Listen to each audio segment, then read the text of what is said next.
Okay, so here's how we start. I put 3 eggs into my well. My other 3 eggs are in this bowl. I put them in a bowl so I don't get any shells into the flour mixture. Room temperature eggs. So we start just by incorporating some flour from the sides. You don't want it to get too thick, but you want to add all your eggs.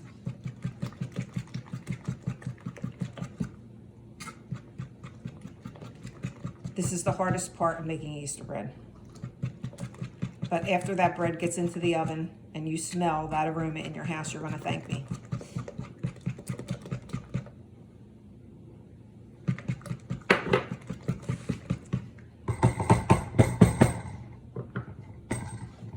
Now this is your milk mixture, which has cooled. It could be slightly warm, but not hot, because you will kill your yeast.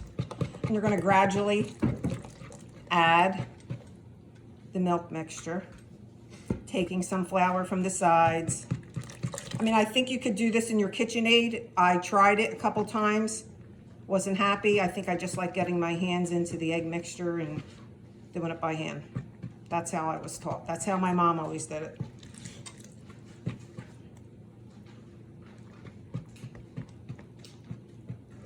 This one will not have raisins in it. My grandson Robert does not like raisins, so what Robert likes, Robert gets.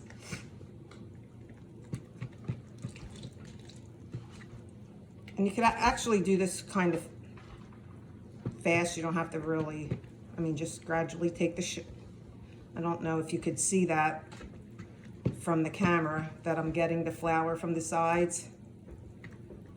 Can you see it?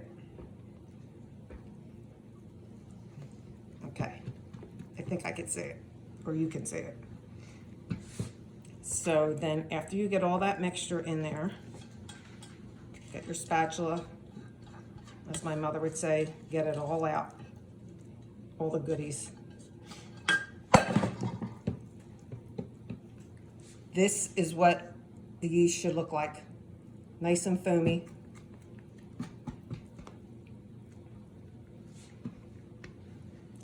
At one point, you're going to think you lost this dough, but you didn't. Just keep going. You're going to say, there's no way I could get this into a ball, but you will. Now, if you could see this point, what it looks like, it's kind of on the thick side. This is where I add my yeast. And make sure you get everything out of that bowl.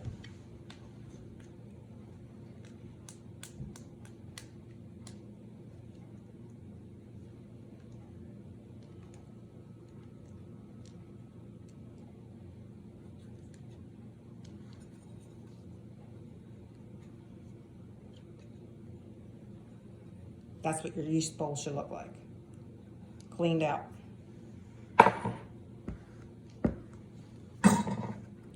Now you mix that in.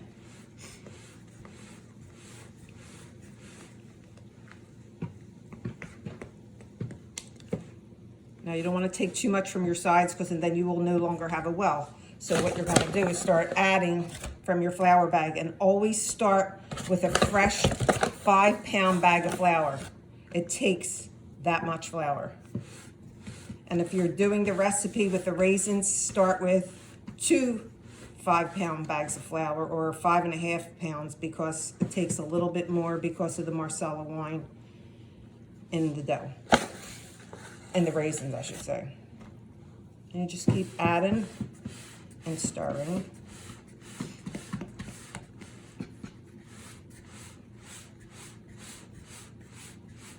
And I like doing it in a bowl, because I could turn the bowl. But you could do the same thing on a baking board or your countertop.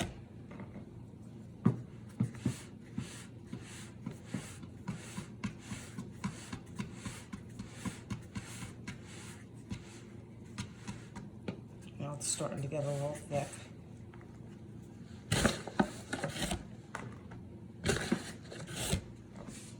I don't measure. If you're just starting out, I would measure.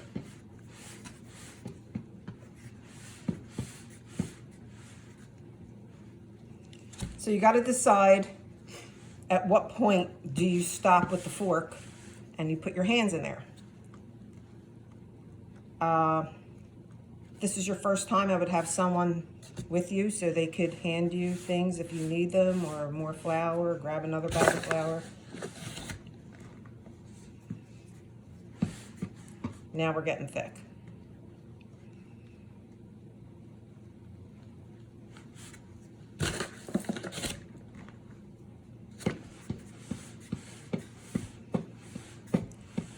At some point, we're going to stop and we're going to turn this out. But I think if you turn it out now, it's just going to be a little too runny.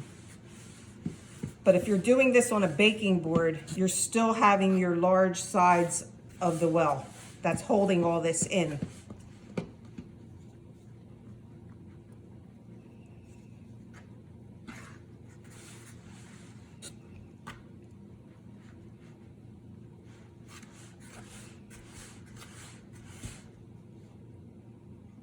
This is where I put my hands in.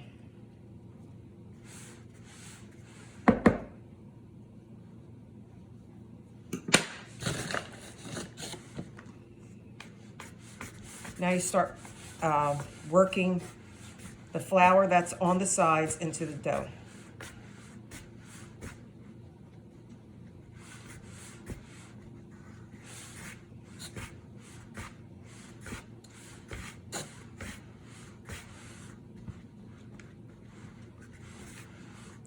You could always add flour, you cannot take it out. So that's like a golden rule also. Don't put too much in at once. Now that's what it's starting to look like.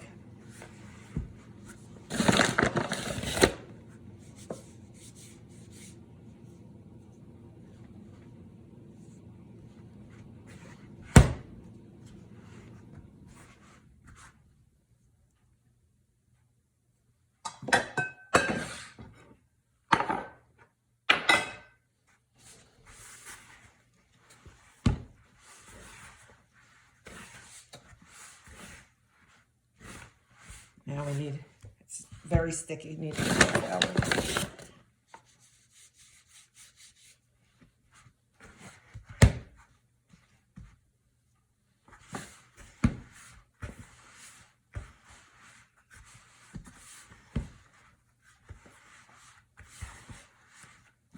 Okay, now this is about the point where you're going to turn this out onto your board or your countertop and start kneading and adding flour as you need it.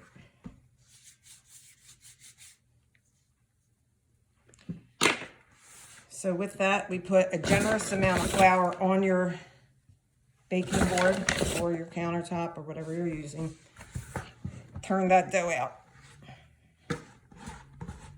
and get it all out.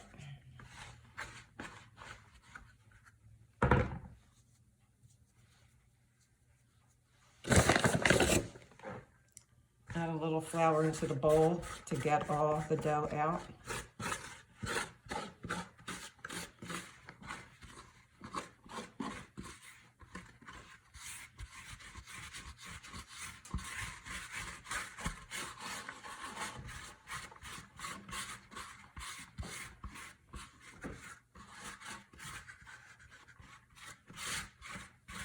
That's what it looks like. Now you start working your flour in. I don't know if you could see what this board looks like as I'm kneading. My video guy is going to check to see if you could see it. Yes? Okay, good. Okay. Now you just knead. Bring your sides in, take the top up. As you see, it's starting to stick to your board. Add a little bit more flour underneath. Try to get everything off your hands. This is where I try to work as fast as I can so the dough doesn't stick. It's a lot of dough. I mean, I use 6 eggs. You don't have to use 6 eggs. You could get the recipe and cut it in a third, cut it in half. The original recipe called for 2 eggs, which my mom actually wasn't a family recipe. It came off of a calendar in 1962. And I still have that calendar. My mom always called it quiche. Don't know where that came from, but that's what we call it. So now this is coming together really nice, if you could see what it looks like. And I'm still adding the flour because it's still a little sticky. And I didn't oil my pot like I was supposed to. So I'm going to let this sit real fast and oil my pot until I finish, which it'll be fine as long as you have flour under it.